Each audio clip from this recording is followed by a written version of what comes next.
All right. Good evening, everyone. Hi, Pratmesh. Good evening. All right. Let me mute everyone. All right.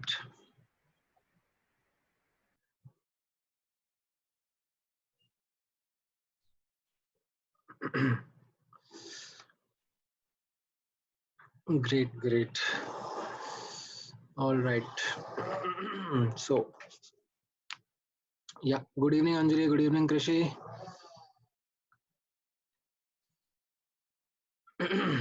No, we are starting the lecture right away, Manas. तुम कहीं नहीं जा सकते, अब तुम फंस गए हो. अब तो क्योंकि तुमने बता दिया है तो I would ask questions from you directly. मानस, चलो अनम्यूट करो. मिल गए तुम मुझे.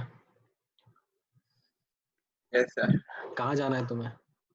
नो वे, ऐसे ही पूछ रहा था. नहीं, अब तुम मुझे बता नहीं रहे हो, वो बात अलग है. चलो ठीक है. All right, so great. I think most of the students are joined in. हम लोग डिस्कशन स्टार्ट कर सकते हैं आज का. लास्ट क्लास में हम लोग कहाँ पर थे? All right, so last class में यस हम लोगों ने केस ऑफ लिमिटिंग रिएजेंट के बारे में पढ़ा था. Right, so we were discussing the step by step methodology to deal with the case of limiting reagent, and मैंने आपको एक दो एग्जांपल्स भी कराए थे to work with the case. Right, one of the most important things that you would have realized while doing the homework is that questions में लिख के नहीं आता whether it is a case of limiting reagent or not. You yourself have to do the analysis. Right, so आपकी problem solving methodology में ही ये embed हो जाना चाहिए. So if you follow the step by step method, right, जैसा मैंने आपको last class में बताया था, that you write the balanced equation, you calculate the moles, and then you identify whether it is a case of LR or not. Once you do that, then analysis with respect to LR would help you get the answer. ठीक है, अब हम धीरे धीरे difficulty का level और बढ़ाते जाते हैं. So in the last class, all we did was just analyzing a single reaction. एक particular reaction में अगर reactants and products दिए हुए हैं तो कितने अमाउंट से कितना बनेगा. ठीक है. Now let's say if there are multiple reactions happening, then how do we proceed? ठीक है. So all right, give me 1 second.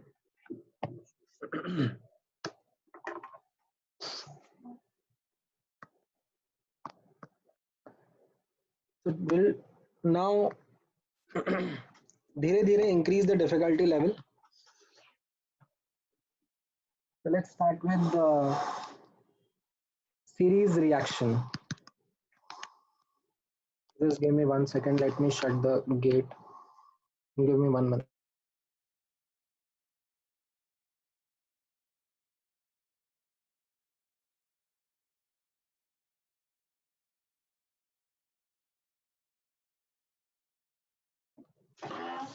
All right. So yeah, as I was saying, अब हम लोग सीरीज रिएक्शन का डिस्कस करेंगे. What do I mean by series reaction? That एक के बाद एक सक्सेसिव रिएक्शंस हो रही है, and you have to identify और you have to tell me कितने रिएक्टेंट से कितना प्रोडक्ट बनेगा और वाइस वर्सा. सो थ्योरी कुछ नहीं है, this is a problem solving method only. So observe करना. Let me take a simple example to begin with. You have A plus 2B is giving 3C plus 4D, and this C dissociates to give 2E, right? And E combines with the, or you can say 3E combines with F to give you 4G. All right. Yeah. So they have a chain of reactions happening one after the other. Now, let's say अब आपको इसमें question पूछा जा रहा है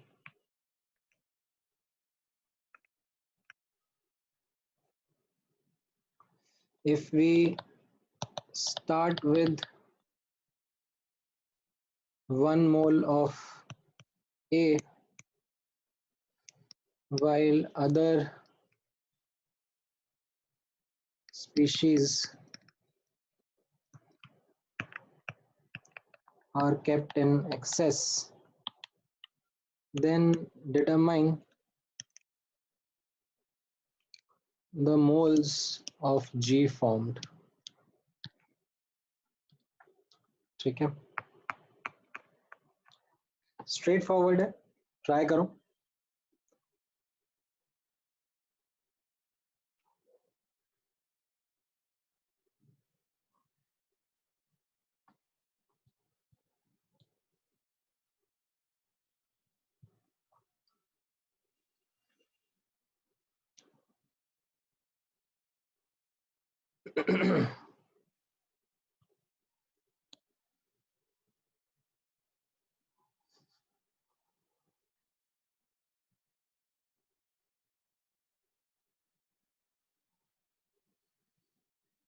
नहीं जलज, आपका answer सही नहीं है. अलीना, आपका आंसर सही है. सुमित, प्रथमेश, दर्शना, ऋग्वेद, सानिध्य, नहीं, सबका आंसर गड़बड़ हो रहा है.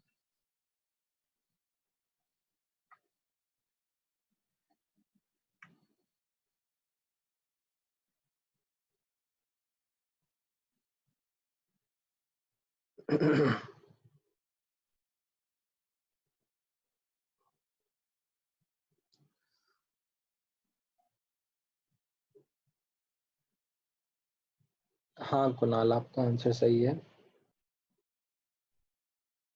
नहीं मानस, केदार का सही है.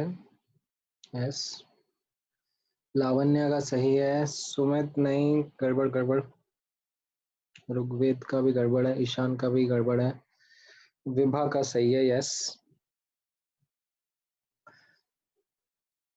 All right, so let me give the answer now. I think जिनको आना था उनका आ चुका है. So correct answer is 8 moles. ठीक है, अब किस तरीके से आंसर पे हम लोग अराइव करते हैं, यहाँ पर आप ऑब्जर्व करना. So while solving these questions, एक बहुत ही इंपॉर्टेंट लर्निंग रहेगी. जो केयरलेस मिस्टेक आप लोग कमेंट कर दोगे, मैं उसके लिए बता रहा हूँ. Coefficients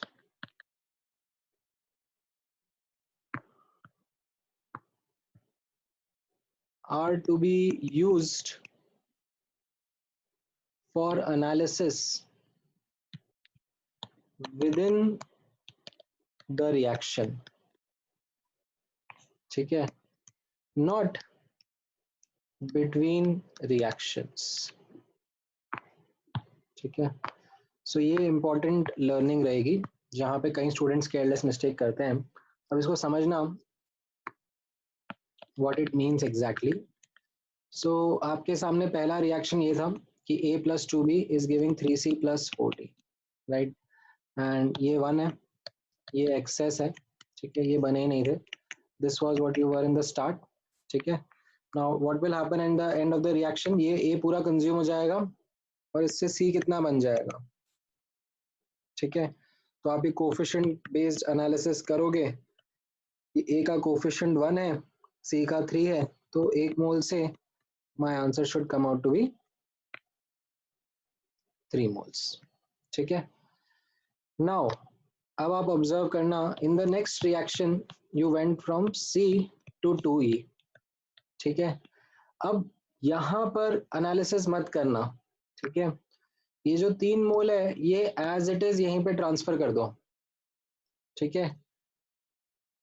no analysis between reactions, ठीक है। Analysis is to be done within the reaction. तो जो 3 मोल्स आपने करे वो अब एज इट इज यहाँ पे ट्रांसफर कर दो, that start of this reaction we have 3 moles and nothing of E, and when this reaction is done, this is completely consumed, how many moles will be formed? Now again do the analysis. C का coefficient 1 है, E का coefficient 2 है, तो 3 मोल से कितना मोल बनेगा? And you will get your answer as 6 moles, ठीक है। Again follow the same thing. Now you have to proceed from E to, क्या रिएक्शन था थर्ड वाला? 3E plus 4F, okay, 3E plus F, sorry, 3E plus F is equal to 4G, ठीक है। Again you don't have to do analysis between reactions, just as it is इसको transfer कर दो, ठीक है। In the start you have how many 6 moles, ठीक है। Don't bother about coefficients between reaction, as I will say again, no analysis between reactions, just as it is जितने moles बने उनको एज इट इज ट्रांसफर करो। So you have 6 moles of E and F तो access में दे रखा है, so what will happen in the end? E will get consumed. अभी analysis कर लो between within the reaction, E and G के बीच में क्या होगा? 3 से 4 बन रहा है, that is their coefficients, तो 6 से कितना बनेगा? So you will get your answer. This comes out to be 8 moles. That's your answer. Is this clear? Let me zoom out. देख लो आप किस तरीके से फ्लो करा एनालिसिस का।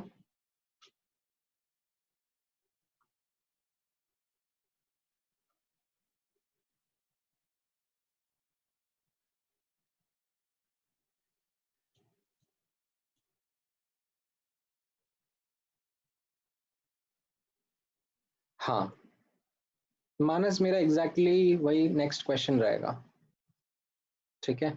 ये वाला समझ में आया, इसमें किसको कोई डाउट नहीं है ना? ठीक है, स्ट्रेट फॉरवर्ड ही है। अब आप ऑब्जर्व करना, इसमें अब कई बार कॉम्प्लिकेशंस कैसे आती हैं, ठीक है। So let me take the same examples, ठीक है। I'll just copy paste this entire thing again.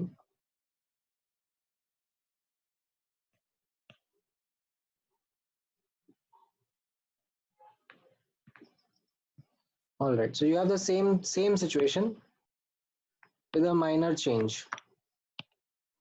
If we start with 1 mole each of A, B and F, ठीक है, then determine the moles of G.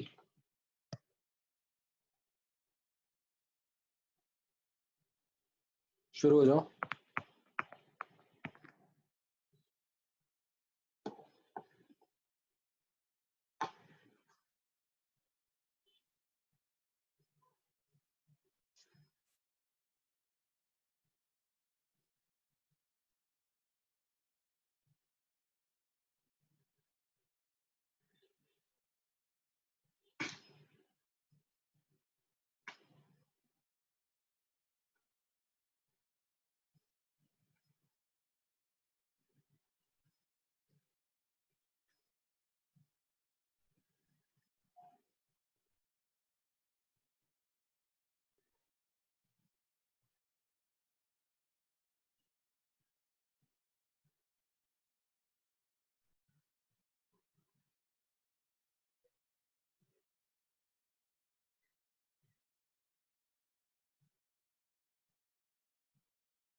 हाँ, I think काफी students अब सही answer दे रहे हैं,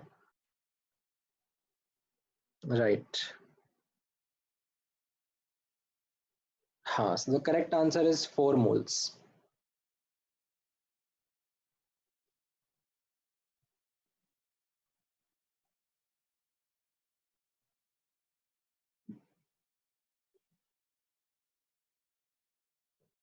हाँ, अब ऑब्जर्व करना किस तरीके से हम लोग सेम सेम तरीके से एनालिसिस कर रहे हैं, but the hidden thing is यहाँ पर जो सबसे इम्पोर्टेंट लर्निंग आ रही है, ठीक है, ओवर एंड अबव जो हम लोगों ने ऊपर लर्निंग देखी थी, again you will have to identify if it's a case of limiting reagent. So identify and take care of limiting reagent. ये इसकी सबसे बड़ी लर्निंग रहेगी।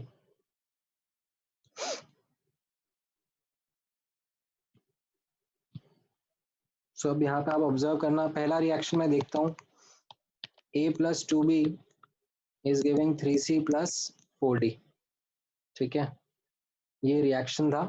एंड स्टार्ट में अब आपको इनके 1 मोल दे दिए हैं, ठीक है। सो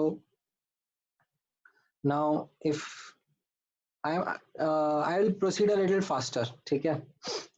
So what I'm going to do and say here is that can you identify that B will be the limiting reagent here?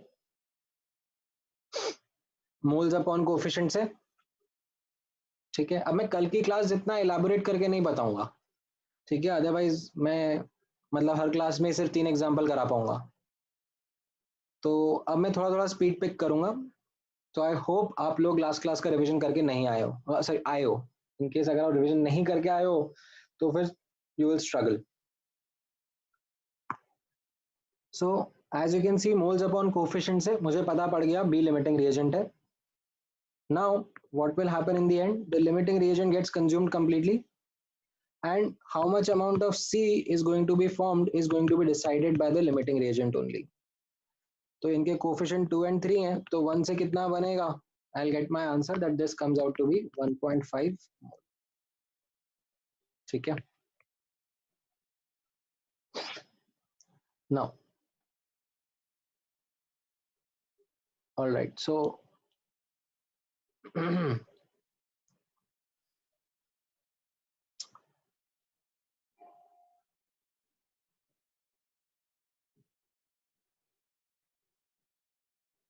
अगले इसमें देखो, अब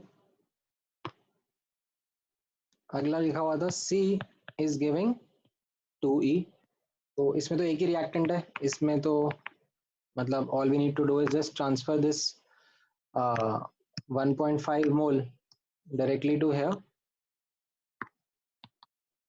and in the end it will get consumed and as you can see, ठीक है, इसके 3 moles बन जाएंगे, ठीक है। we do the analysis, C का कोफिशिएंट 1 है, E का कोफिशिएंट 2 है, तो 1.5 से कितना बनेगा। then there was this 3E plus F was given 4G, ठीक है। एंड यहाँ पर अब आप नोटिस करना,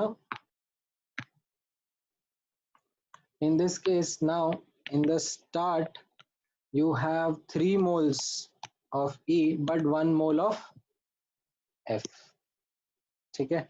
so यहाँ पर again if you do moles upon coefficient,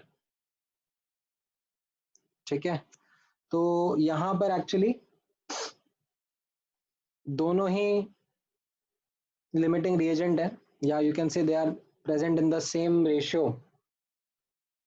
of their stoichiometric coefficients. So आप किसी के भी हिसाब से एनालिसिस कर लो, आंसर सेम ही आएगा, दोनों ई एन एफ पूरे कंज्यूम हो जाएंगे and in the end you will get 4 moles of G, ठीक है। यहाँ पर both E and F are limiting reagent, so can do analysis with respect to either of them. ठीक है, that is how we arrived at the answer. मैं एक बार zoom out कर लेता हूँ.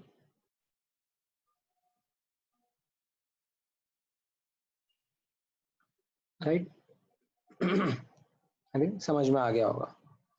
So ये था सीरीज रिएक्शन का पार्ट, सीरीज रिएक्शन का question which is pretty straight forward. ठीक है, अगर मैं इसी तरीके से आपको लिख कर दूं तो.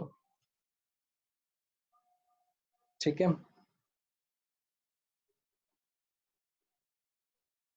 ओके. मानस, आपका डाउट नहीं समझ में आया मुझे.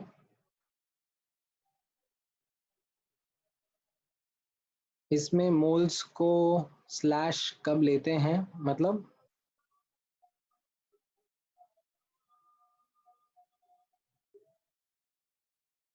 what division are you talking about?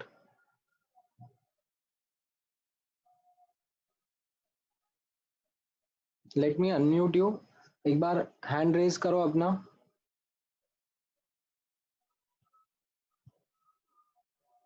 हाँ बोलो. सर हाँ, हम इसमें डिवीजन में कब लेते हैं, मतलब बाई में कब लेते हैं. Like for example B to C किया तो हाँ. 2 1 and 3 question mark, 3 by question mark. तो इसमें हम लोग कब लेते हैं, मतलब ऊपर कब लेते हैं और फिर नीचे कब लेते हैं. नहीं, यहाँ पे कोई ऊपर नीचे डिवीजन, मतलब ये एनालिसिस तो फॉर्मेट मैंने आपको लास्ट क्लास में सिखाया ना, कि हम लोग स्टार्ट में देख रहे हैं कितने मोल्स हैं और जब रिएक्शन खत्म हो रहा है तब कितने मोल्स हैं. मतलब डिवीजन नहीं हो रहा है यहाँ पर. आई थिंक क्रॉस में when are we taking in the up one and down one in the cross division.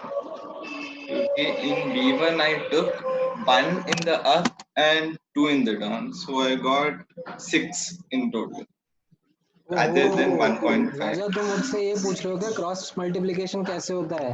हाँ, ये इसमें कैसे होता है. हाँ भाई भाई भाई, मतलब ये देखो, क्रॉस मल्टीप्लाई करना है तो 2 into question mark is equal to 3 into 1, ऐसे करते हैं. ठीक है, ये जो मैंने बीच में क्रॉस का साइन लगाया उसका मतलब होगा कि आप 2 को उसके डायगनली ऑपोजिट से मल्टीप्लाई करो और 1 और 3 जो डायगनली ऑपोजिट है उनको मल्टीप्लाई करो और इक्वेट कर दो. तो ऐसे इससे समझ में आया? यस सर, बट देन मैं ये पूछ रहा था कि अभी a plus 2b is equals to 3c plus 4d. हाँ, तो फिर 2 2 2 इसमें मतलब आया कैसे, मतलब it should be like 1 1 ऊपर आएगा तो कोफिशिएंट 2 है ना. नीचे आएगा ना. तो ये जो यहाँ पे ऊपर लिख रहा हूं मैं 2 एंड 3, ये इनके कोफिशिएंट्स हैं. Okay sir, understand. ठीक है, क्योंकि इसी तरीके से अपन कोफिशिएंट्स को रीड करते हैं ना कि 2 मोल से 3 मोल बन रहा होगा, तो फिर 1 मोल से कितना मोल बनेगा. ओके. हाँ, तो moles and down and then this coefficient in up. Understood sir, thank you. उल्टा भी कर दोगे तो भी चलेगा. मतलब तुम अगर ऐसे भी लिख दोगे, यहाँ पर नीचे 2 3 लिख दोगे और ऊपर ये कर दोगे तो भी चल जाएगा. ठीक है, बट ठीक है, यस कोई एक मेथड कंसिस्टेंटली फॉलो करो. पहले ऊपर कोफिशिएंट लिख लो कि कितने से कितना बनेगा, वो आप कोफिशिएंट से रीड कर सकते हो. एंड देन फिर नीचे मोल्स लिख लो कि अच्छा इतने मोल्स दिए हैं तो फिर कितने मोल्स बन जाएंगे. ठीक है, थैंक यू. All right. अच्छा, और किसी को कोई डाउट था इसमें? अर्पित का भी कुछ डाउट है. In case if it is not the case of limiting reagent then will both the reactants be consumed. हाँ, मतलब फिर उस केस में यही हो जाएगा कि स्टोइशियोमेट्रिक अमाउंट में होंगे अर्पित, तो सब रिएक्टेंट्स कंज्यूम हो जाएंगे. ठीक है. एंड रुद्र का क्या डाउट है, why is 2b and not a? नहीं रुद्र, समझ में नहीं आया. Why is 2B limiting reagent and not A? हाँ, सो रुद्र, आपके लिए स्पेशली मेरा यही एडवाइस रहेगा कि पिछली क्लास का रिवीजन करके आओ. If you are going to ask me a question like this, that why is B the limiting reagent and not A, तो I can for sure say that आप बिना पिछली क्लास का रिवीजन करके आ गए हो. पिछली क्लास का पढ़ के आओ.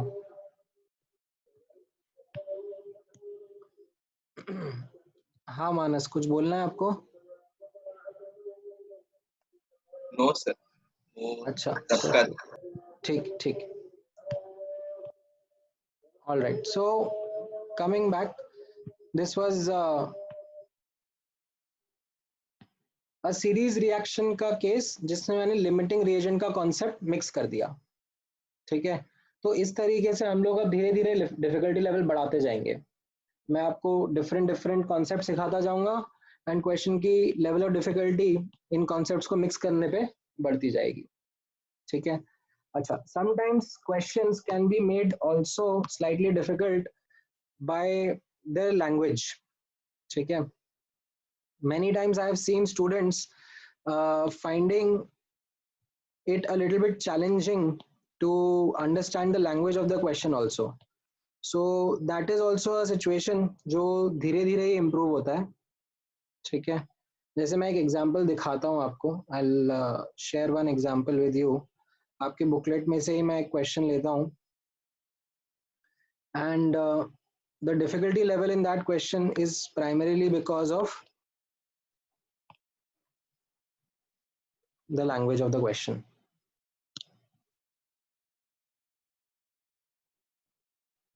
ठीक है. So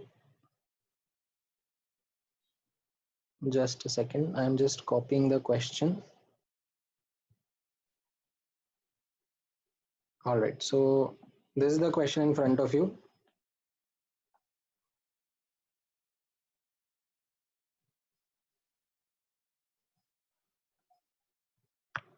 Let's see if you are able to understand it.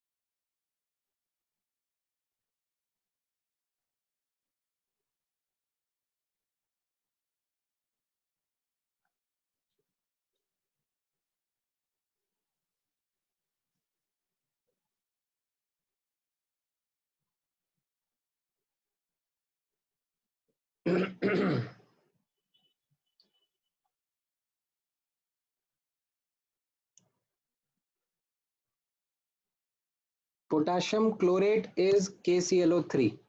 ठीक है. So थोड़ा थोड़ा मैं हेल्प कर देता हूँ. चलो, potassium chlorate is KClO3. Aluminium का ऑक्साइड is Al2O3. ठीक है. पोटेशियम क्लोरेट की डिकम्पोजिशन का क्वेश्चन मैंने आपको पिछले होमवर्क में दिया था, तो उसमें मैंने इक्वेशन लिख के दिया था आपको.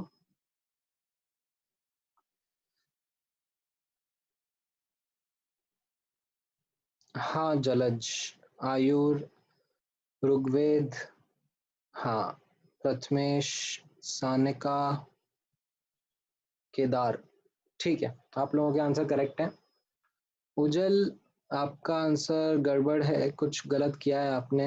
मानस, आप भी चेक करो, आपने भी कुछ गड़बड़ की हुई लग रही है.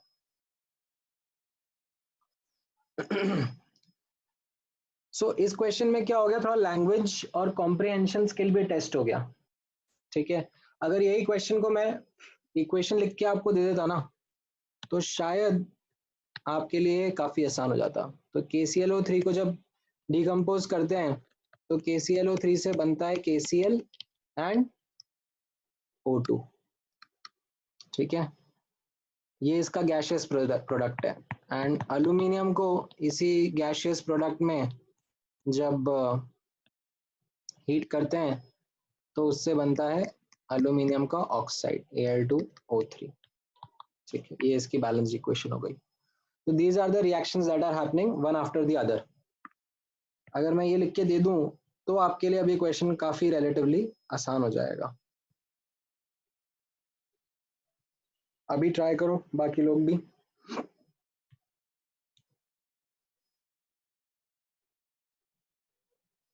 हाँ, सानिध्य, श्रेया, अनु, राइट, शेखर, सुमित, सबका आंसर अब करेक्ट आ रहा है।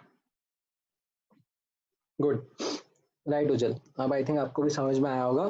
तो यहाँ पर अब सिंपल सा हो गया ये कि स्टार्ट में इसका अगर 1 मोल है, राइट, तो एंड में ये कंज्यूम हो जाएगा पूरा, इसका 1 मोल बनेगा और इसका 3/2 मोल्स बन जाएगा। ठीक है, कैसे दिख रहा है वो? कोफिशिएंट से दिख रहा है। एंड अब यहाँ पर एल्यूमिनियम तो एक्सेस में बोला जा रहा है और O2 को एज इट इज ट्रांसफर कर देना है। ठीक है, तो ये 3/2 मोल्स O2 के रहेंगे। तो उससे अब कितना, ठीक है, इसमें मेरा O2 जो रहेगा वो मेरा लिमिटिंग रिएजेंट रहेगा, है ना, क्योंकि एल्यूमिनियम एक्सेस में दिया हुआ है। तो मेरा O2 के हिसाब से ही एनालिसिस होगा, तो O2 पूरा कंज्यूम हो जाएगा। और आप यहाँ पे कोफिशिएंट देखो कैसा दिख रहा है,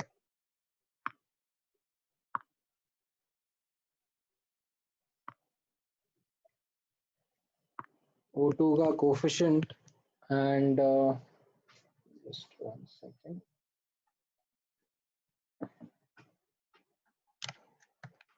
O2 का कोफिशिएंट is 3/2 and Al2O3 का कोफिशिएंट is 1। तो अगर O2 के 3/2 मोल्स हैं तो Al2O3 के कितने मोल्स बन रहे हैं? You get the answer as 1 mole. ठीक है, ऑल राइट।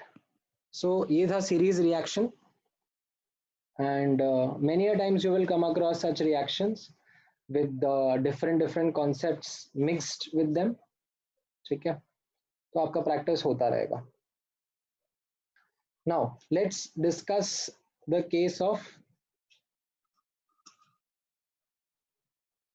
parallel reaction। ठीक है, and what do I define as parallel reaction, वो मैं आपको स्पेसिफिकली बताता हूँ। So let's understand the case of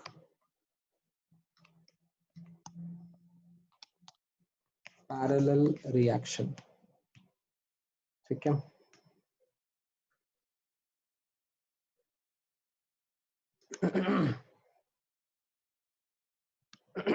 so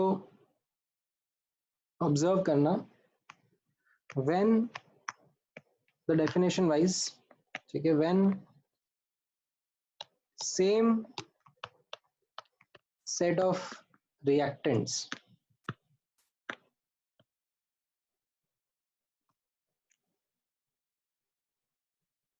undergo 2 or more simultaneous reaction, then it is a case of parallel reaction। ये इसका definition हो गया। ठीक है, same set of reactants, they undergo different reactions. So जैसे observe करना, for example carbon and O2 को आपने मिक्स करा तो हो सकता है CO2 बना दे, या फिर हो सकता है कि कार्बन मोनोऑक्साइड बना दे। ठीक है, ये भी एक पॉसिबिलिटी है। फॉस्फोरस एंड O2 को आपने कंबाइन करा, हो सकता है P4O6 बना दे, राइट, हो सकता है P4O10 बना दे। ठीक है, और भी बहुत सारी पॉसिबिलिटीज है, ठीक है। Just I am giving you that same set of reactants undergo different reactions. So इस केस में we will have to think that how much of reactants go in one reaction and how much of reactants go in the other reaction, ठीक है। जैसे carbon है, carbon मान लो 100 grams है, तो कितना ग्राम CO2 बनाने में जा रहा है, कितना ग्राम CO बनाने में जा रहा है, हो सकता है हमें ये डिसाइड करने के लिए डेटा दिया जाए, ठीक है। डिपेंड करेगा डेटा ऑफ द क्वेश्चन पर, ठीक है। तो let me take one example with data, and then let's explore how do we get the answer to it. So question आपके सामने है, if 12 grams of carbon completely consumes 20 grams of oxygen gas,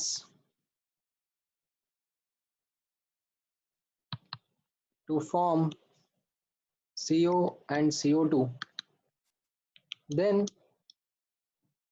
determine the ratio of moles of CO to CO2 produced.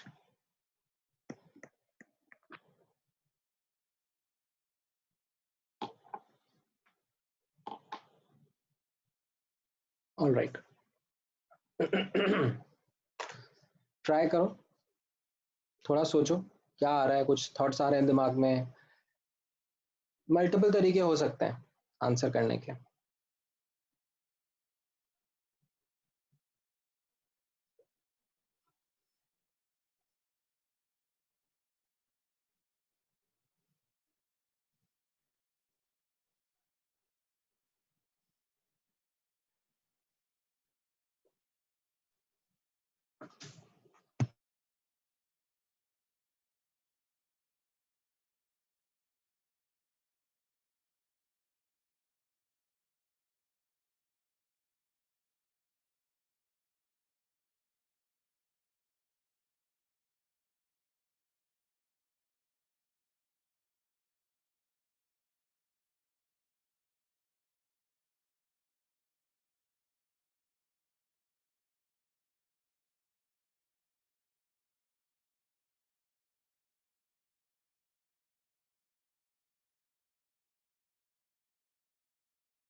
Not correct Ishan,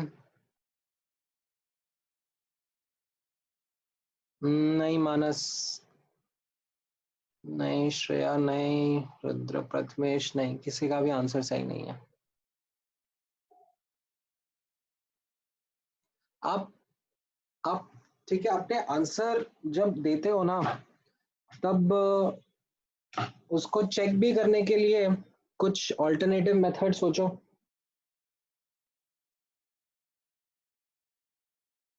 ठीक है। Because the more you check it the better you will get at answering it. हाँ ऋग्वेद, आपका answer सही है। जैसे for example काफी सारे students 1:1 का रेशियो मुझे बोल रहे हैं, तो अगर 1:1 का रेशियो है, सो कैन यू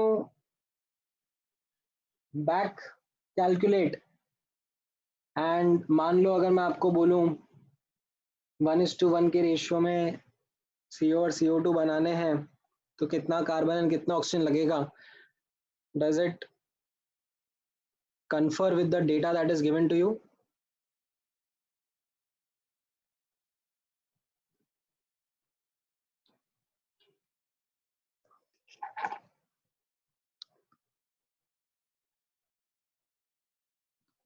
नहीं, अभी तक तो सिर्फ एक ऋग्वेद का ही आंसर सही आया है।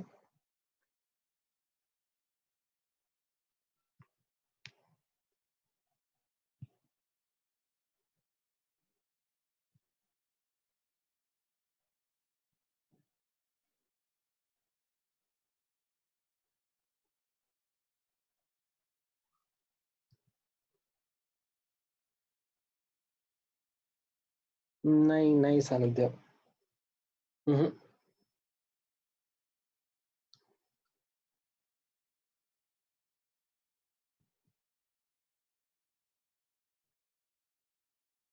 सो लेट मी चलो give you a hint.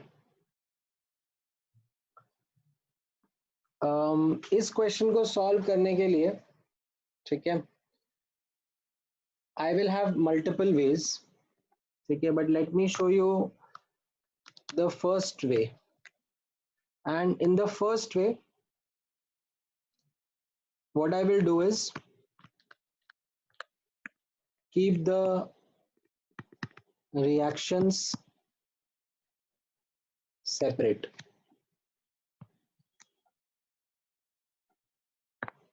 So my reaction is carbon plus O2 is giving CO2, that is one reaction, and the other reaction is carbon plus half O2 is giving carbon monoxide. ठीक है? Now what I have as a hint for you is let the moles of CO2 formed, ठीक है, CO को बोल देते हैं, let the moles of CO formed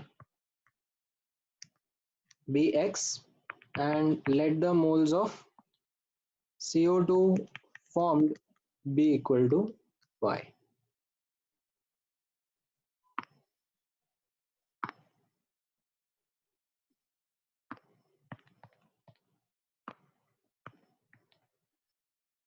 ठीक है, मैंने आपको ये हिंट दे दिया है। देखो अगर आप अब कुछ फिगर आउट कर पाते हो क्या?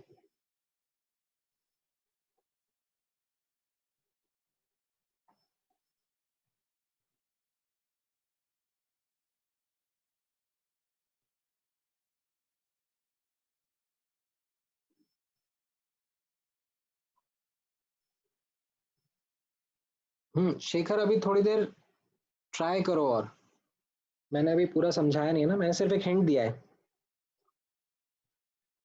कि let the moles of CO formed be X and CO2 formed be Y.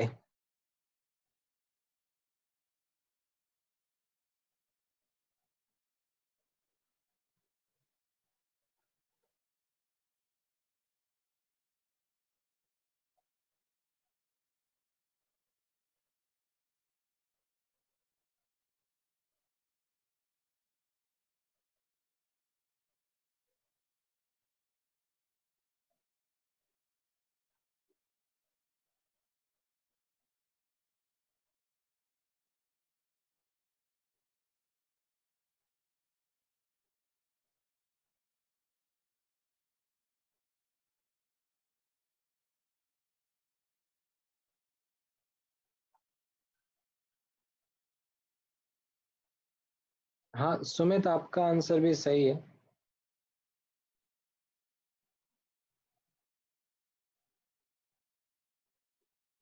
नहीं, बाकी लावण्य, मानस, शेखर, नहीं, आप लोगों का आंसर अभी सही नहीं आ पाया।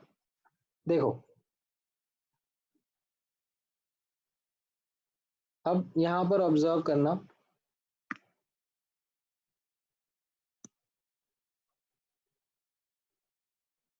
लेट मी टेक दिस ऊपर, let the moles of CO and CO2 formed be X and Y। तो अब कैसा रहेगा? पहले रिएक्शन का एनालिसिस करना। पहले रिएक्शन में आपको क्या बताया जा रहा है कि इसके Y मोल्स बनने हैं, ठीक है। अगर इसके Y मोल्स बनने हैं, ठीक है, मैं इस बार रिवर्स मैनर में जा रहा हूँ, ठीक है। अभी तक हो सकता है कि आपने नहीं देखा हो, but it isn't a big deal, मैं उल्टा भी जा सकता हूँ ना, मैं आपसे पूछ सकता हूँ ना y मोल्स बनाने के लिए कितना कार्बन का मोल्स लगेगा, the answer will be same y। क्यों? क्योंकि दोनों का कोफिशिएंट 1 है एंड O2 का भी कोफिशिएंट 1 ही है, तो इसको भी y मोल्स ही लगेंगे, राइट? इसमें कोई डाउट है?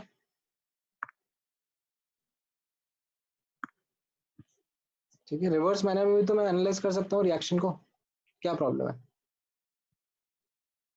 ठीक है, अच्छा फिर यहाँ पर ऑब्जर्व करना, CO के लिए बोला जा रहा है x मोल्स बनेंगे, तो क्या मैं डिटरमाइन कर सकता हूँ कार्बन और ऑक्सीजन के कितने कितने मोल्स लगेंगे?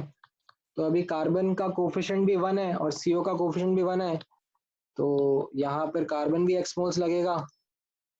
एंड अगर मैं O2 का देखूंगा कोफिशिएंट, तो O2 का कोफिशिएंट हाफ है और CO का कोफिशिएंट 1 है, राइट? सो हाफ से 1 बन रहा है, तो x बनाने के लिए कितना लगेगा? I'll do a cross multiply and I'll get the answer that x by 2 moles लगेंगे, है ना? सो नाउ यहाँ पर आप ऑब्जर्व करना, टोटल कार्बन रिक्वायर्ड कितना हो जाएगा? x प्लस वाई मोल्स, दोनों में इतना लगेगा। एंड हमारे पास कितना है? 12 ग्राम्स, तो ये कितना होना चाहिए? 12 बाई 12। ठीक है, तो ये पहला इक्वेशन हो जाएगा। सिमिलरली टोटल ऑक्सीजन रिक्वायर्ड, ये कितना हो जाएगा? यहाँ से आप देखोगे ऊपर से y आ रहा है और नीचे x बाई 2 लग रहा है, तो x by 2 plus y moles लगेगा। एंड कितना मास दिया हुआ है ऑक्सीजन का? 32, उसका मॉलिक्यूलर वेट होता है 32। ठीक है, उसका मास दिया हुआ है 20 एंड मॉलिक्यूलर वेट होता है 32, तो इतना मोल्स रिक्वायर्ड होगा। तो हमारे पास दो इक्वेशन, दो वेरिएबल, ठीक है, upon solving you will get x as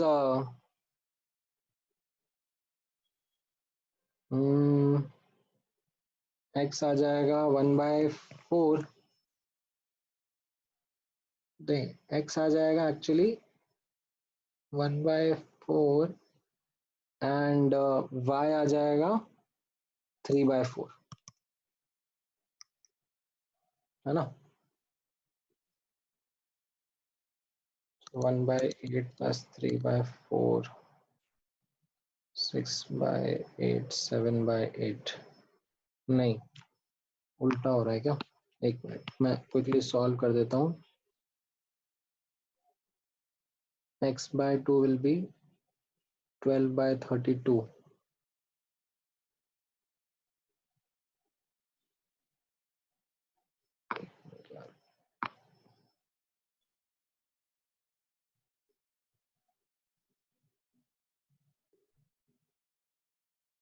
y is 3/4, नहीं सॉरी x is 3/4 आ रहा है, हाँ x 3/4 आ रहा है और y 1/4 आ रहा है। ठीक है, राइट। सो यहाँ पर अब आपका रेशियो आ गया। हमको रेशियो क्वेश्चन में क्या पूछा था? CO और CO2 का, यानी कि x/y पूछा है, right? So moles of CO to moles of CO2 will be x upon y, which will be 3/4 upon 1/4, which is 3:1. That is your answer। ठीक है, मैं एक बार जूम आउट कर लेता हूँ, आप लोग देखो हम लोगों ने कैसे करा इस क्वेश्चन को। ठीक है, बहुत सारे छोटे छोटे एस्पेक्ट्स छुपे हुए हैं इस क्वेश्चन में, and trust me, I am sure अभी आपको धीरे धीरे ये चीजें स्ट्राइक हो रही होंगी, that a lot of learning is going to come from questions. ठीक है, अगर आप मुझसे पूछोगे कि थ्योरी पार्ट क्या है, तो मूल कंसेप्ट में थ्योरी पार्ट ना आपका हो गया है, अभी और कुछ थ्योरी है ही नहीं बचा, कितने से कितना बनेगा वो सब हो गया, अभी बेसिक्स हो गए। अभी जो भी हमको सीखना है that is all going to come via questions only. So you have to understand that questions के साथ में स्ट्रगल करना, उनको मल्टीपल एंगल्स मल्टीपल तरीकों से सॉल्व करना is what is going to give you more and more conceptual clarity. ठीक है, यही क्वेश्चन को आप डिफरेंट तरीके से भी कर सकते हो। ठीक है।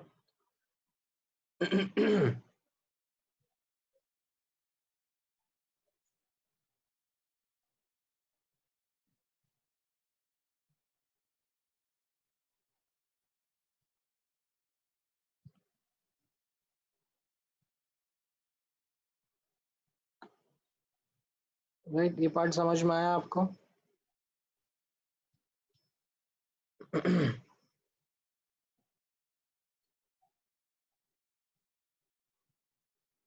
सुमित, कौन सी रिवीजन रिकॉर्डिंग्स की बात आप कर रहे हो?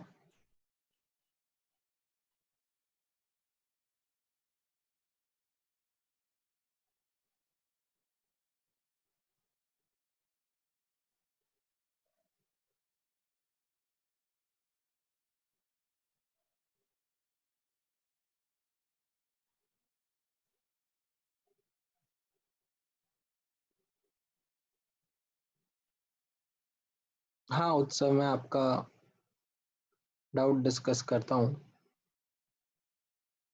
सो एक बार ऑब्जर्व करना।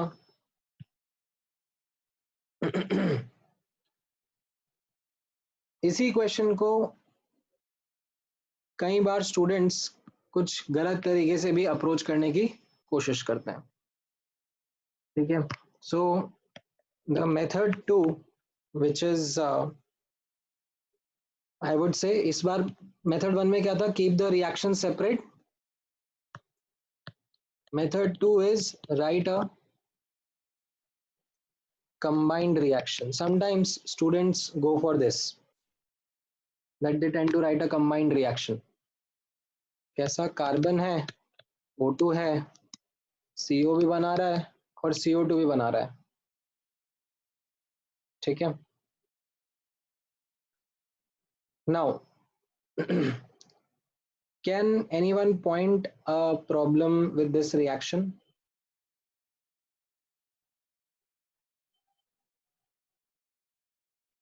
ठीक है, बैलेंसिंग वाला पार्ट मैं कर देता हूँ।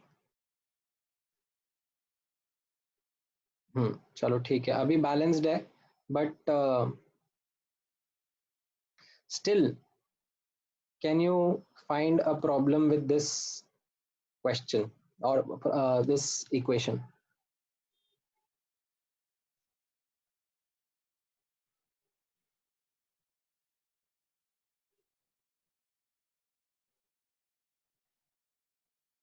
हाँ प्रथमेश, थोड़ा elaborate करो. Do you want me to unmute you? You have something to say?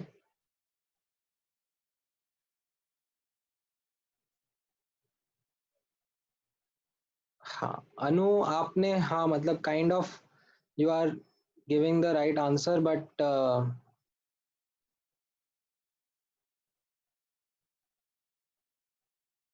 I am not able to understand it well. थोड़ा और बेटर आर्टिकुलेट करो, और I can put you on unmute and then you can say.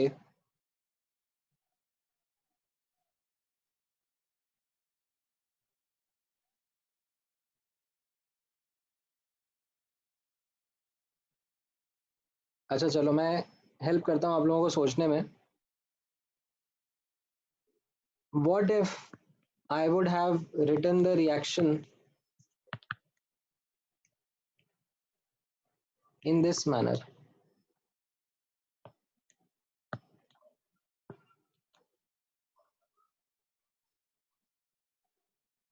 ये भी balanced equation है.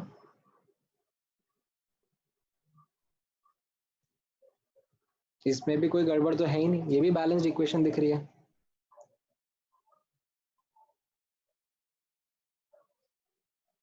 चाहिए तो कुछ और फैंसी सा ट्राई कर लो.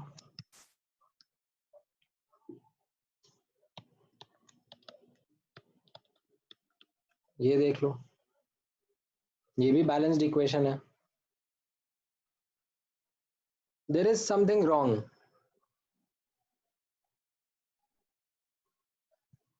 What is wrong is actually, मैं खुद ही CO और CO2 के कोफिशिएंट्स को फिक्स करता जा रहा हूं. इन द पहला इक्वेशन मैंने अज्यूम कर लिया कि CO और CO2 1:1 के रेशियो में बनेंगे। मैंने अज्यूम ही कर लिया, मतलब मुझसे पूछा ही यही था क्वेश्चन में।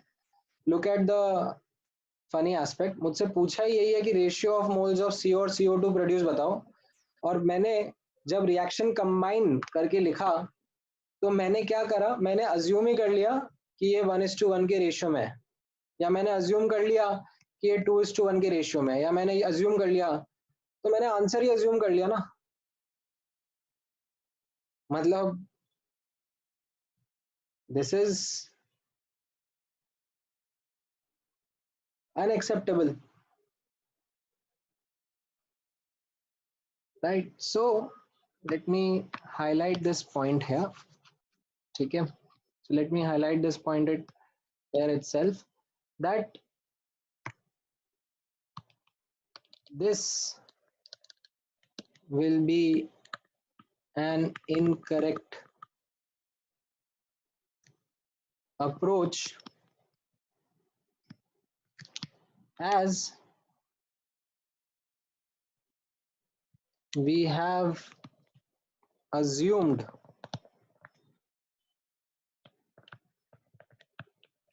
coefficient of CO and CO2 equal to 1 and 1, or as 1 and 1 respectively.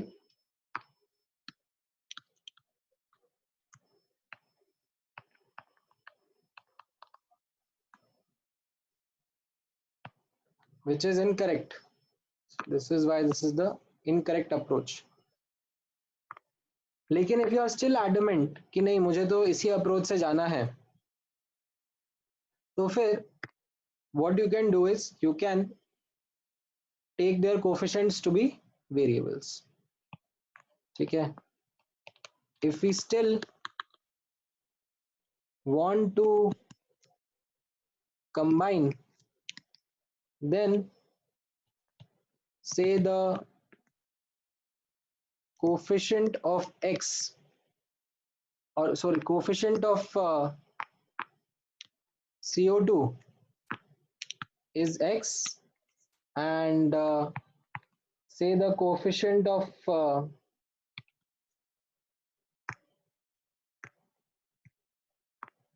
CO भी, अच्छा मैं वही ले लेता हूँ, मैंने ऊपर एक्चुअली इसको y बोला था, CO2 का मैंने y बोला था, एंड CO का x लेना था, ठीक है? सो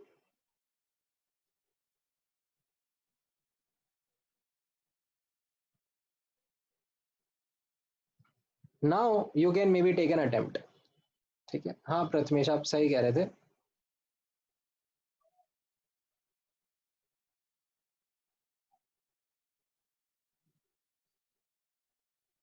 हाँ वाई रावी, मतलब it is practically possible, simultaneously क्यों नहीं फॉर्म हो सकते CO एंड CO2?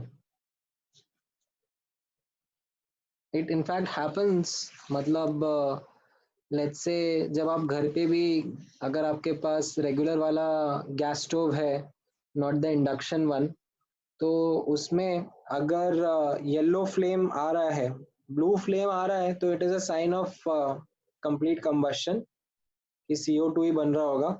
बट अगर येलो फ्लेम आ रहा है तो उसमें there is a good chance that proper combustion नहीं हो रहा है, कुछ कार्बन मोनोऑक्साइड भी बन रहा है।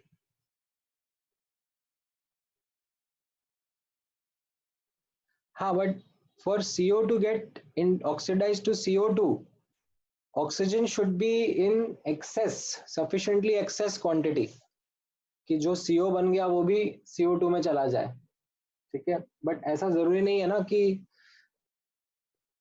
ऑक्सीजन गैस एक्सेस में हो, ठीक है? Carbon and carbon monoxide both will compete for consuming oxygen, but अगर ऑक्सीजन खत्म ही हो गया तो फिर क्या हो गया, कार्बन मोनोऑक्साइड बच जाएगा,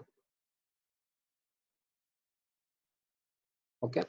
सो यहाँ पर if you still want to approach by combining, so I would recommend then say x moles of x is the coefficient of CO and y is the coefficient of CO2. So now if you will do the balancing, ठीक है, now if you will do the balancing, तो यहाँ पर x carbon कितना दिखेगा, x plus y होना चाहिए और ऑक्सीजन कितना होना चाहिए, as you can see x by 2 plus y. ठीक है, this is what the amount of or what the coefficient of oxygen should be. ठीक है, अब ये आपको 12 ग्राम्स दिया हुआ है एंड ये 20 ग्राम्स दिया हुआ है एंड बोला जा रहा है बोथ आर कंप्लीटली कंज्यूम्ड.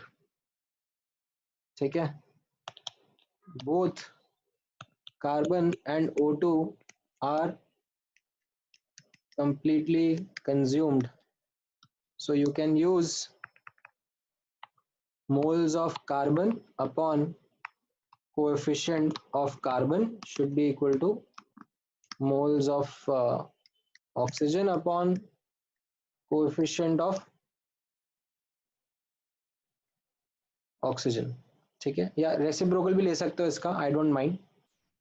तो यहाँ पर मोल्स कितने हो जाएंगे 12 by 12 एंड कोफिशिएंट है x plus y and O2 के मोल्स 20 by 32 और कोफिशिएंट है x by 2 plus 5. इसको आप रीजेक्ट करोगे, सॉल्व करोगे तो again you will get the answer of x upon y as 3:1.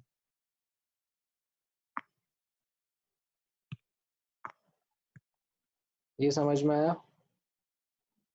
Will be the same answer, but this time with a different approach wherein I combined the two equations. ठीक है, however अब ये जो combine वाला करने वाला part है उसमें जो क्वेश्चन है वो यही है that we shouldn't assume the coefficients. अगर मुझे दिया होता, ठीक है, मान लो क्वेश्चन में मुझे दिया होता कि किस रेशियो में CO और CO2 बन रहे हैं तो फिर मैं कंबाइन करके यूज कर सकता हूँ.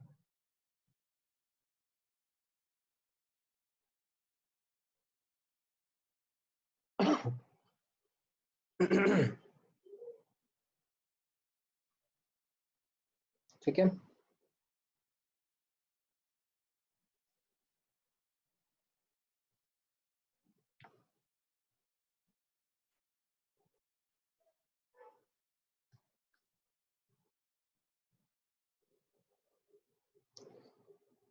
नहीं ऋग्वेद ऐसा कुछ कंपल्शन नहीं है कि बिगर कंपाउंड्स में ही कंबाइन करो. It depends on the kind of information, the kind of data that has been given to you. Sometimes working separately is better, sometimes combined form is better. ठीक है, वो डिपेंड करता है कि डेटा ऑफ द क्वेश्चन क्या है, कैसे दिया हुआ है. अब इस चीज की प्रैक्टिस डेफिनेटली डे 1 पे आपको नहीं होती है. ठीक है, सो आई डोंट एक्सपेक्ट कि मैं आपको अभी कोई डिफिकल्ट सा क्वेश्चन दे दूं ऑफ पैरेलल रिएक्शंस एंड आप सॉल्व कर पाओगे, क्योंकि पैरेलल रिएक्शंस अपने आप में एक ट्रिकी कॉन्सेप्ट है. It is not straightforward. ठीक है,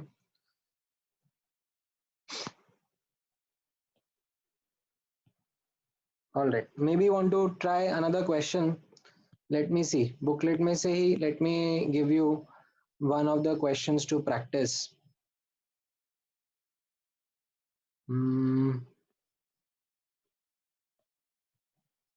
Give me 1 minute, I'll just figure out.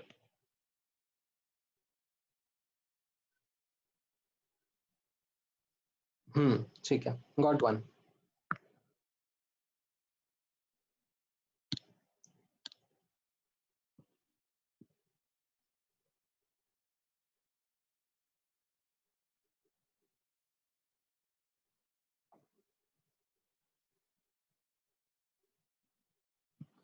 All right, ये ट्राई करो आप लोग.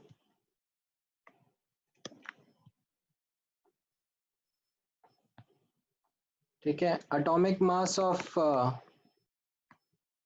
iodine is 127 and atomic mass of chlorine is 35.5.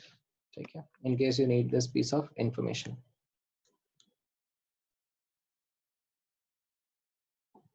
हाँ कुणाल, आपका क्वेश्चन एकदम वैलिड है and that will be the next level of difficulty. वो मैं आपको, ये वाला आप क्वेश्चन आंसर कर पाओगे तो फिर मैं आपको उस लेवल ऑफ डिफिकल्टी पे लेके जाऊंगा.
ऑलराइट, काफी लोगों ने सही आंसर दे दिया है. Option A is the correct one, 1:1 के रेशियो में. राइट, कैसे निकालेंगे? सेम थॉट प्रोसेस है. Again I used method 1. ठीक है, I kept the two reaction separate. ठीक है, आपको चाहिए तो आप ऐसे I2 प्लस Cl2 भी ले लो, I don't mind. Want to keep I तो भी चलेगा. ठीक है, मैं एक बार ये हाईलाइट कर देता हूँ. I plus Cl giving ICl भी अगर आपको लिखना है तो भी ये चलेगा. ठीक है, और if you want to write I2 plus Cl2 giving 2ICl, this is as reaction 1 तो भी चलेगा. ठीक है, सबसे आंसर सेम ही आएगा. चाहिए तो आप ट्राई करके देख लेना, एंड ट्राई करने के बाद में then think about why it would not matter. ठीक है, सी इसी तरीके से आपके कॉन्सेप्ट्स और डेवलप होंगे. If you think more, think on the questions that you are given, थोड़ा और उनके बारे में conceptually सोचने की कोशिश करो, कुछ alternate methodology बनाने की कोशिश करो, right? तो definitely it will help you to become much more conceptually strong, ठीक है, rather than just only learning कि हाँ सर ने solution बता दिया हमने याद कर लिया, ठीक है, थोड़ा अपना दिमाग भी लगाना बहुत जरूरी है, राइट। सो कमिंग बैक, यहाँ पर ICL के मान लो x मोल्स बन रहे हैं, ठीक है। So if I want to ask then I2 and Cl2 के कितने मोल्स बनेंगे, तो आपका आंसर होना चाहिए x/2 and x/2 moles required रहेंगे। How did I answer that? By looking at the coefficients, ठीक है। Then there is another reaction in which say ICl3 is forming, ठीक है। So this is the case, this is the balanced equation, and इस case में मान लो y moles of ICl3 बन रहे हैं, तो कितना I2 और कितना Cl2 लगेगा? Again by looking at the coefficient, this is y moles, whereas this will be 3 by, or sorry, this will be y/2 moles and this will be 3/2 y moles. ये समझ में आया आपको? You look at the coefficients ना, इसके 1 से 2 ICl3 बन रहे हैं, राइट? इसका एक कोफिशिएंट है I2 का और ICl3 का 2 है, तो अगर इसके y मोल्स रहेंगे तो कितना मोल्स I2 का कंज्यूम होगा। सिमिलरली यहाँ पर भी अगर आप देखोगे इसका 3 कोफिशिएंट है, इसका 2 कोफिशिएंट है, तो अगर इसके y बनाने हैं तो इसके कितने मोल्स कंज्यूम होंगे। You again cross multiply and get the answer, ठीक है। So now as you can see, moles of I2, right, total moles of I2 will be equal to x/2 plus y/2, right, and this should be equal to कितना दे रखा है यहाँ पर 25.4, 25.4 divide by 254, इसका molecular weight 254 हो जाएगा, तो ये 0.1, this becomes your first equation. And if you look at total moles of Cl2, it will be again x/2, ऊपर से x/2 उठाया, ठीक है, एंड नीचे वाली इक्वेशन से 3y/2, एंड इसका दे रखा है आपको 14.2 grams, so 14.2 grams corresponds to 0.2 moles, right? So from here, once you do the addition, you will get, ठीक है, upon solving you will get x is 0.1 and y is also 0.1, so the ratio is just 1:1, ठीक है। मैं zoom out कर देता हूँ, एक बार देख लो आप, वही मेथड 1 हम लोगों ने फॉलो किया है, kept the reaction separate and assume that x and y moles respectively are getting formed of ICl and ICl3.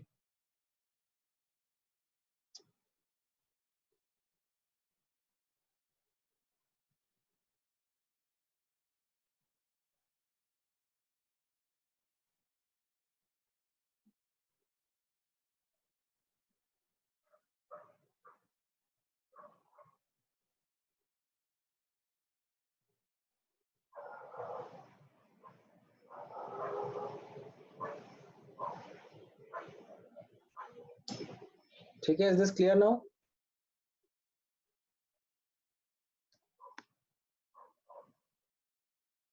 $71 और 254 इनके मॉलिक्यूलर वेट हो गए ना।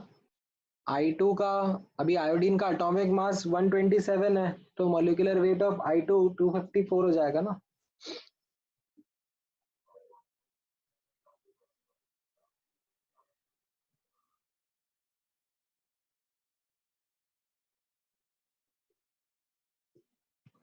Right, okay great. सो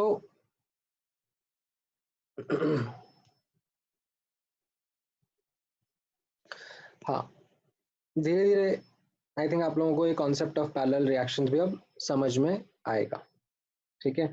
और भी क्वेश्चंस रहेंगे, मैं आप लोगों को भेजूंगा, बुकलेट में आप सॉल्व करोगे तो भी आपको मिलेंगे, you will get enough opportunity of working with such concepts. Now let me take one more concept, ठीक है। we'll call it case of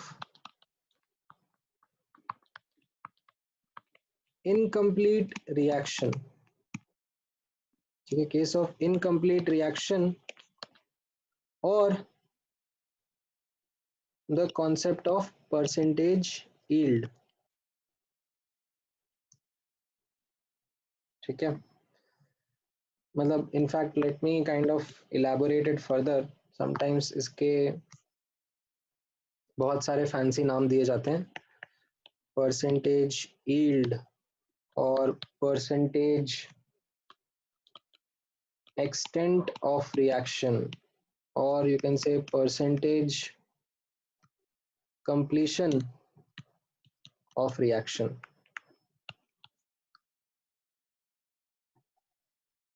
So what is happening now is that अभी तक आपने नोटिस करा होगा जितने भी क्वेश्चंस मैंने आप लोगों के साथ में डिस्कस करें, सब में एक अनसेट अजम्पशन रहा है that the reaction is completing, the reaction is undergoing completion. जो लिमिटिंग रिएजेंट है वो भी पूरा का पूरा कंज्यूम हो रहा है. However, in practical life, in real life, that might not be always the case. हो सकता है because of some reason a reaction doesn't go to completion. हो सकता है किसी कैटलिस्ट के बेड पर हो रहा हो रिएक्शन और फिर कैटलिस्ट बेड हटा दिया या कैटलिस्ट रिमूव कर दिया, तो फिर रिएक्शन बीच में रुक जाए, राइट? या कोई भी और रीजन हो सकता है. There are thermodynamic reasons also, but वो हम लोग समझेंगे जब हम लोग थर्मोडायनेमिक्स चैप्टर पढ़ लेंगे उसके बाद. बट डेफिनेटली पॉसिबल है कि कोई रिएक्शन पूरा ना हो. So in that case also, how we understand that concept, how we deal with it, वो इस सब टॉपिक में आपके साथ डिस्कस करता हूँ. ठीक है, सो जैसे ऑब्जर्व करना. ठीक है, एक मैं बहुत ही सबसे सिंपल एग्जांपल के थ्रू आपसे लेता हूं that A goes to B is a reaction. ठीक है, if we start with 1 mole of A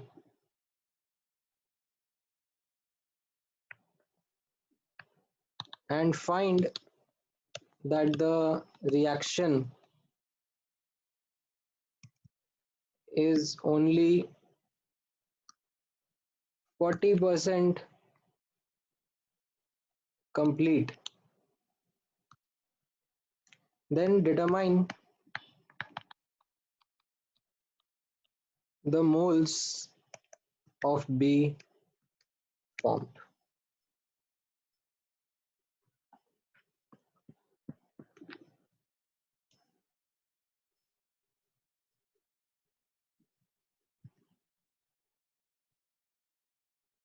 Right, Jalaj, right, Sanidhya, right? This is pretty much a straightforward logic.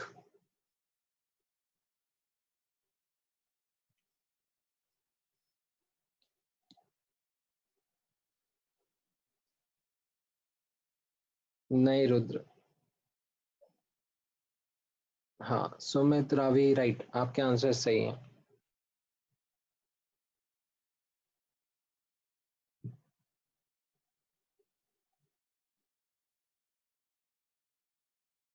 नहीं शेखर, नॉट करेक्ट.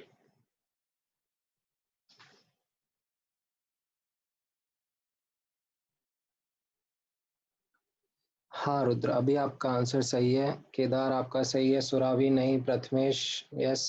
ऋग्वेद, उत्सव, Sanika, Shreyas, good, great. So I think आप लोगों को concept समझ में आ रहा है. ठीक है, यहाँ पर ऑब्जर्व करना that what is happening is जितना रिएक्ट होना चाहिए था उसका 40% ही रिएक्ट हुआ. Either you can think it, ठीक है, सो यहाँ पर ऑब्जर्व करना, from reactants perspective, you can think, how will you think that 1 mole was supposed, or 1 mole was supposed to be consumed, but only 40% of it is now getting consumed. ठीक है, या तो आप इसको ऐसे रीड कर सकते हो, तो इसका मतलब क्या हो जाएगा, A goes to B और A goes to 2B and 0.4 मोल से कितना बन जाएगा ये, आप बोल दोगे 0.8 मोल्स। ये मेरा आंसर हो गया। ठीक है, और you could also read it from products perspective.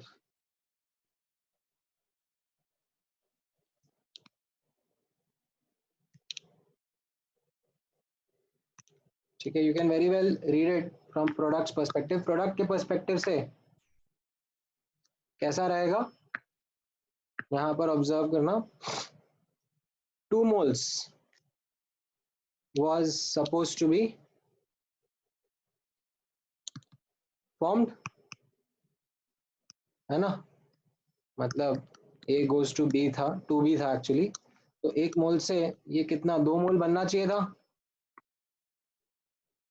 है ना, but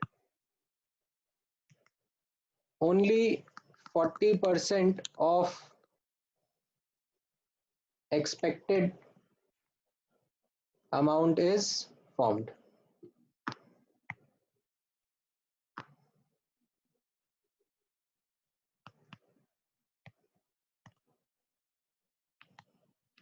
So actual B formed is 2 into 40% and you get the answer as 0.8 moles. So दोनों के पर्सपेक्टिव से आप सोच सकते हो, you will get the same answer. So this brings me to the formula of how to write this concept of incomplete reaction. तो यहाँ पर देखना, percentage yield, ठीक है, और sometimes mentioned as percentage extent of reaction, ठीक है, और percentage completion of reaction, ठीक है, और भी कई बार इसके सिनोनिम्स रहते हैं।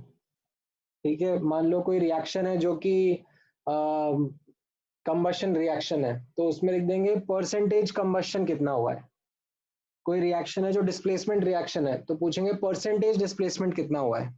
सो there can be many synonyms of this, what they mean is, ठीक है, यहाँ पर ऑब्जर्व करना, अगर मैं रिएक्टेंट के पर्सपेक्टिव से देखूंगा, ठीक है, so it will be amount of reactant, ठीक है, amount of reactant, in case there are multiple reactants then go with limiting reagent, ठीक है, this is also crucial, अगर multiple reactants हुए तो limiting reagent के हिसाब से ही सोचना। so amount of reactant consumed, actually में कितना consume हुआ है, upon initial amount of reactant, ठीक है, जो भी मेरा limiting reagent था, ठीक है, into 100%. So either you can think in this manner or you can very well think from the perspective of product also, ठीक है,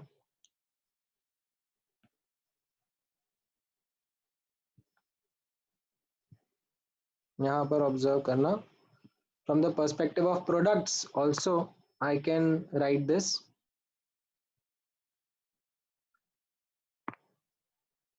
amount of, or you can say actual amount of product formed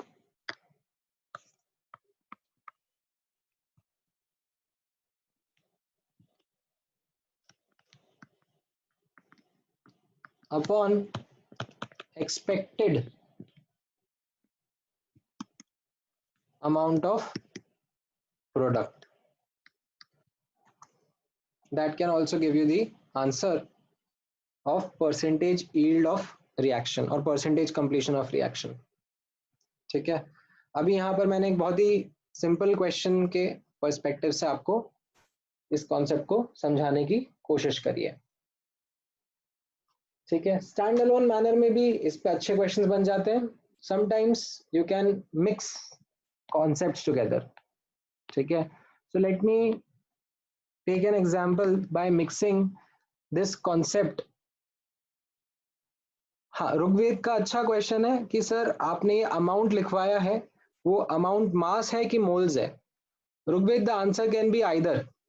ठीक है, अगर आप amount लिख रहे हो तो आप ऊपर मास लिखोगे नीचे मास लिखोगे, या फिर ऊपर मोल्स लिखोगे नीचे मोल्स लिखोगे, सेम ही रहेगा, फर्क नहीं पड़ेगा. तो you can either do it in terms of mass और in terms of mole, it's absolutely fine. ठीक है, so let me ask one more question and I'll mix the concept of series reaction and this percentage yield. ठीक है, so let's say A plus 2B is giving C plus D and this reaction has a 50% yield. ठीक है, मतलब 50% ही है, complete हो रहा है. And this is followed by another reaction that 2D is giving E and say 2E plus F is giving G. And दूसरे reaction का yield 40% है and तीसरे रिएक्शन का yield से 50% है. ठीक है, and मैंने आपको बोला है if we start with 1 mole each of A, B and F, ठीक है, then determine the moles of G formed.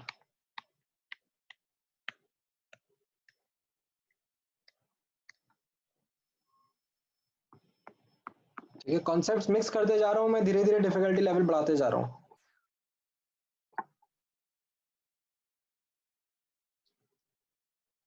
Give me an answer to this question.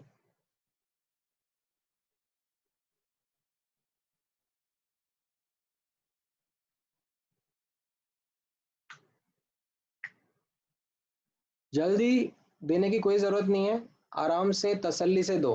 ठीक है, बिकॉज आई डोंट, एग्जाम में आपको एक ही बार मौका मिलेगा, मैं थोड़े ना वहां पर चेक करने वैलिडेट करने आऊंगा कि सही दिया है कि गलत दिया है. Take your time, double check if you want, patiently, and फिर मुझे आंसर दो.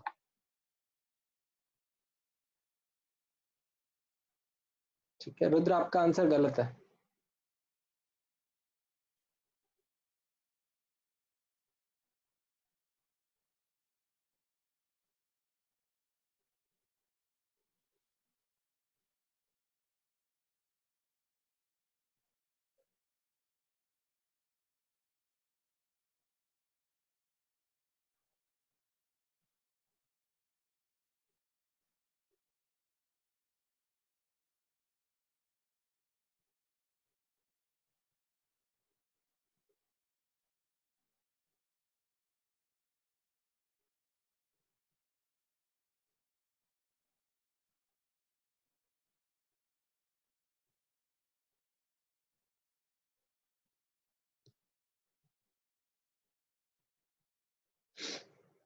नहीं सुमित, आपने शायद कहीं थोड़ा गड़बड़ कर दिया है. रावी, अनु, ऋग्वेद, लावण्य, रुद्र, सबका गलत है.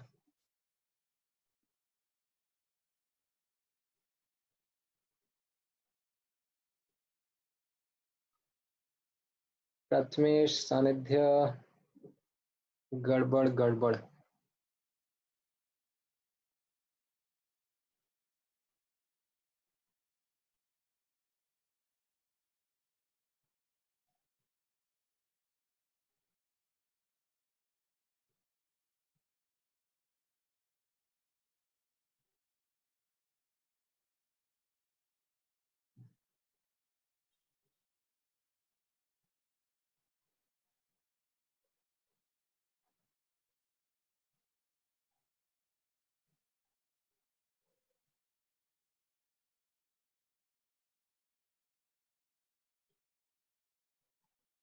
नहीं मानस। हम्म।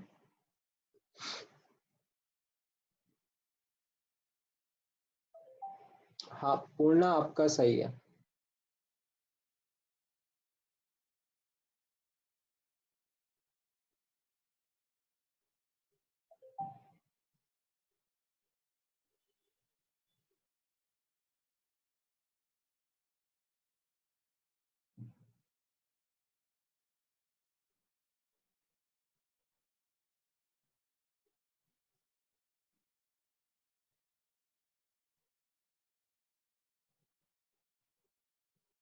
प्रथमेश माइनर मिस्टेक ये दोबारा चेक करो। सानिका, अनु, सुमित, राइट, करेक्ट आंसर्स।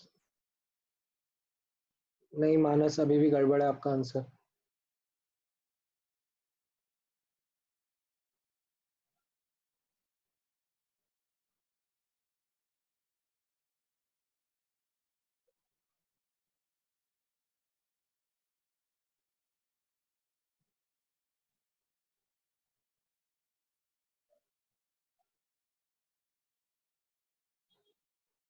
हाँ सानिध्य, अब आपने सही आंसर दिया है। नहीं कुणाल, गड़बड़ है। राइट केदार।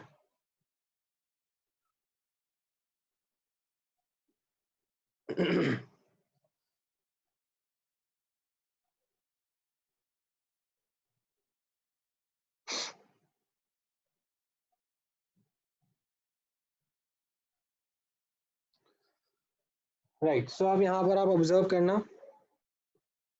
नहीं रावी, नहीं। मैं बताता हूँ अब यहाँ पे देखना आंसर किस तरीके से रहेगा। सो एक एक करके स्टेप बाय स्टेप समझना। This question is actually a combination of limiting reagent, series reaction and percentage yield.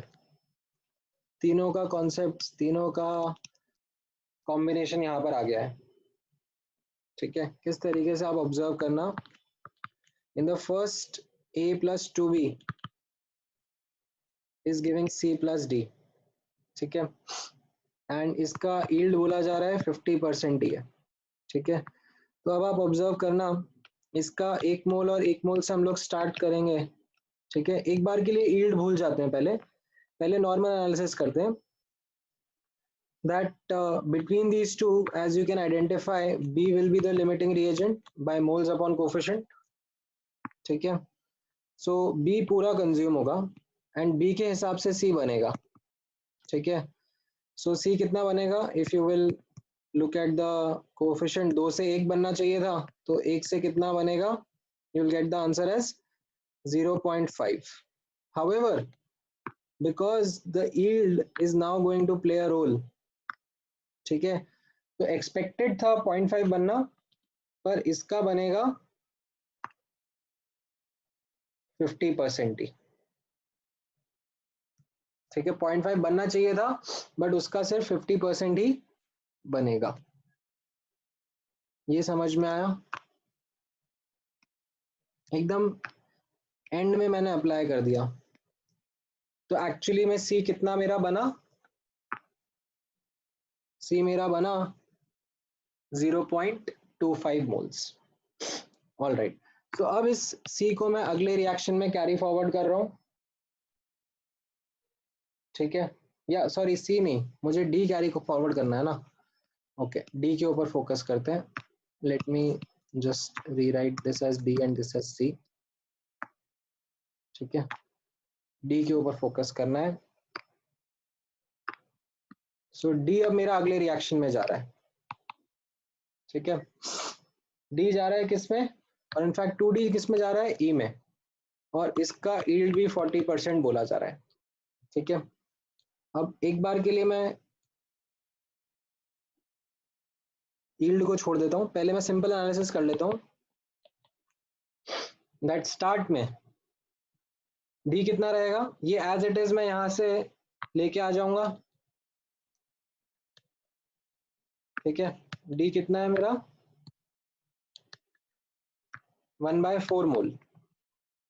ठीक है, तो at the end of the reaction E कितना बन जाएगा, ठीक है, again if I look at the analysis between D and E, D का coefficient 2 है, ई का कोफिशिएंट 1 है, तो 1/4 मोल से कितना बनेगा?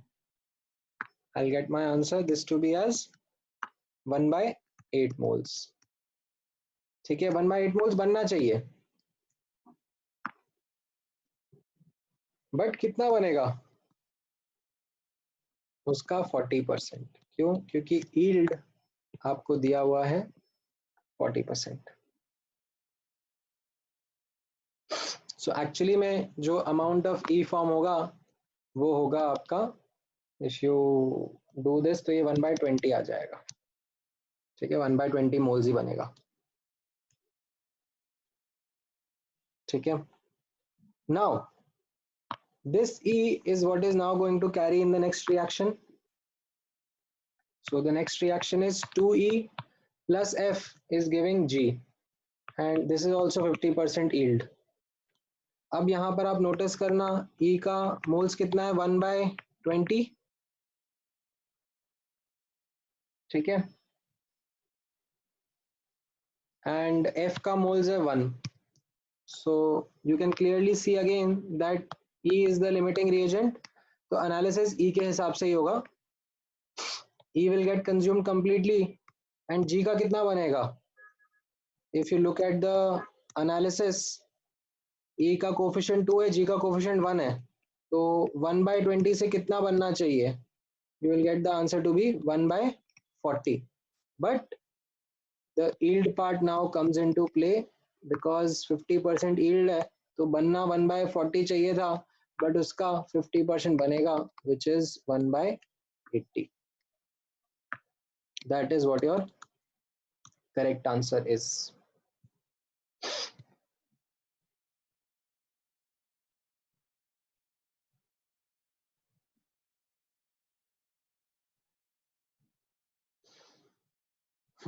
समझ में आया?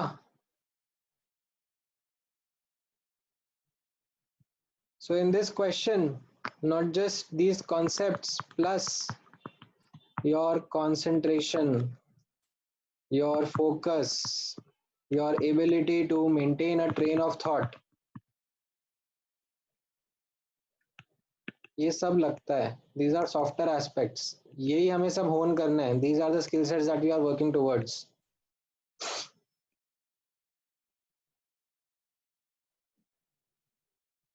तो इसमें पेन चलाओ भाई, हवा में आंसर मत करो.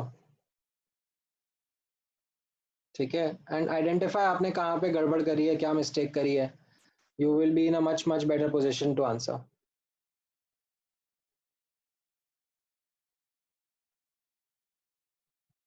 ठीक है,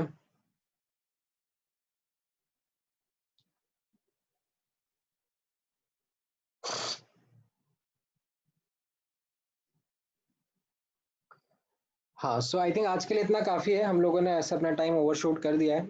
मैं ग्रुप पे होमवर्क शेयर कर दूंगा आप लोगों के साथ में. आप लोग क्या अटेम्प्ट कर सकते हो based on the concepts that we have discussed today. ठीक है, अच्छा. If you have any doubts and all, तो you can shoot right away. जैसे अनु का एक डाउट है, can you explain why sodium carbonate does not decompose? So Anu, ये जो क्वेश्चन है ना आपका, this actually lies into understanding some very fundamental properties about elements and their compounds. तो अब सोडियम कार्बोनेट में what is found is that उसके अंदर जो अब मैं टर्म यूज करूंगा तो आपको समझ में नहीं आएगा. लैटिस एनर्जी, और you can say the force of attraction between cations and anions is pretty strong. It isn't easily broken by heat. That is why it does not decompose readily. तो वो सब क्या है? These are things that you are going to come across when studying inorganic chemistry.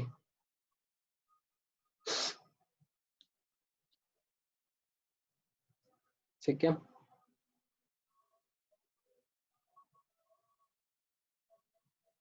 all right. So लगेंगे रावी, अभी you will have a good number of lectures. Maybe entire next week also might go in this. ठीक है. So अच्छा, next class में अपना atomic structure रहेगा. I think you guys are aware about it. So in the next class, we'll start with the next chapter, and whole concept will run in parallel. ठीक है, because आपको cover up कराना है ना. ठीक है. So I will also communicate the same on the groups. I'll share the homework on the group as well. Till then, take care, guys. See you in the next class.